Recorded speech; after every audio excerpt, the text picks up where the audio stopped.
Olá, aluno Dom Bosco. Aqui quem fala é o professor Rones, professor de Filosofia e Sociologia. Hoje nós vamos estudar um pouco sobre a filosofia da arte, estética, no mundo medieval. Mas para isso precisamos compreender um pouco da arte no mundo clássico, grego, através da filosofia de Platão e Aristóteles. Nós sabemos que a filosofia da arte foi desenvolvida por Platão e Aristóteles, e sabemos que cada um teve uma percepção com relação a esse conhecimento que vem pelos sentidos, como o próprio termo define o conceito de estética. Precisamos também saber que existem três conceitos para definir essa questão da arte: o conceito de arte, que vem do latim, o conceito de técnica, que vem do grego, e o conceito de estética, que vem do grego, que é o conhecer pelos sentidos. O conceito conhecido na Grécia Antiga é o conceito de técnica, ou seja, o artista ele era um técnico, assim também como o engenheiro, assim também como o arquiteto era um técnico. Só que existia uma diferença entre os dois. Por quê? Porque o pintor, o escultor, o poeta, o artista, ele tinha liberdade para criar, enquanto o engenheiro, o arquiteto, ele precisa seguir regras, ele precisa seguir normas, ou seja, ele não pode inventar nada da sua cabeça. E aí Platão ele vai dividir o mundo entre o mundo sensível e o mundo inteligível. Mas o que seria para Platão esse mundo inteligível e o mundo sensível com relação à arte? Ele quer dizer o seguinte, que o mundo sensível não representa a realidade, a verdade das coisas. Ou seja, ele vai falar que o pintor, o escultor, o artista não vai criar nada novo, ele vai apenas imitar.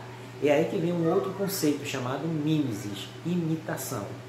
Ele vai dizer o seguinte, que na verdade o artista ele faz uma cópia, mas não uma cópia do mundo verdadeiro, ele faz uma cópia do mundo falso, o mundo ilusório, que seria o mundo dos sentidos.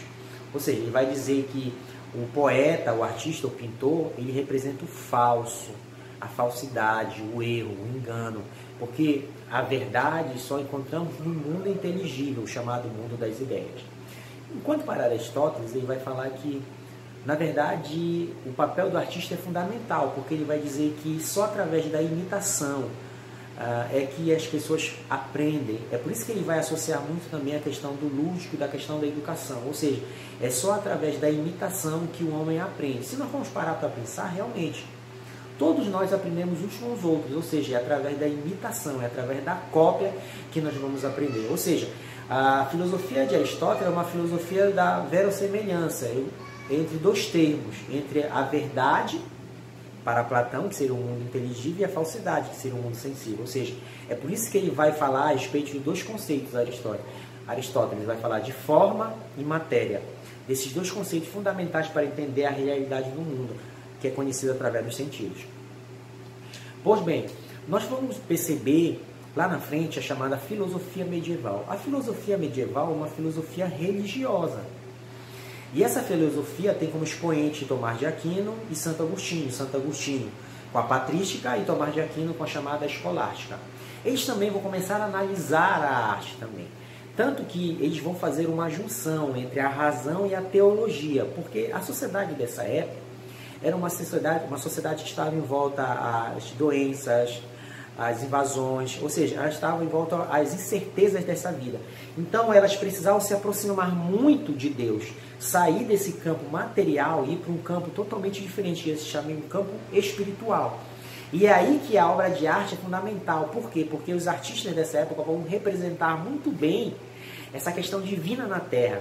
Ou seja, então eles vão tentar aproximar a Terra do mundo, do campo material, para que essas pessoas possam ter um contato com essa obra de arte através, ou seja, com esse divino, com esse ser superior, com esse transcendente, através dessa arte, ou seja, vão ter um contato maior, um elo maior com esse transcendente, com essa questão divina.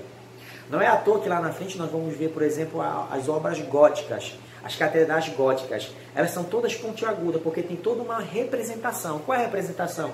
É a ideia de um homem, desse ser finito, chegar até a finitude, ou seja, nessa ideia de Deus, ou seja, por isso que elas são pontiagudas, porque traz uma referência como se o homem tocasse nos céus, fosse até o céu.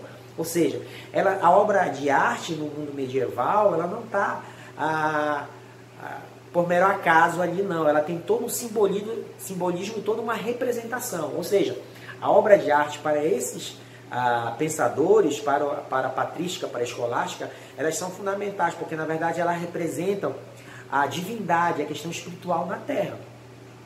Não é à toa que quando se mandava construir as catedrais, se fazia os vitrais, as abóbadas, sempre com alguma referência religiosa bíblica, porque era para criar esse ambiente para essas pessoas chegarem até esse local e ter esse ambiente como se saísse da questão da cidade, aquilo que Agostinho vai falar, cidade dos homens, e adentrasse a chamada cidade de Deus, ou seja, dentro desses locais, porque trazia todo um ambiente de espiritualidade, essa passagem, ou seja, você vai observar a importância da obra de arte para o mundo medieval e a importância da filosofia, essa junção entre razão e teologia, razão e fé, onde a filosofia, a razão vai estar a serviço da fé, vai estar a serviço da teologia.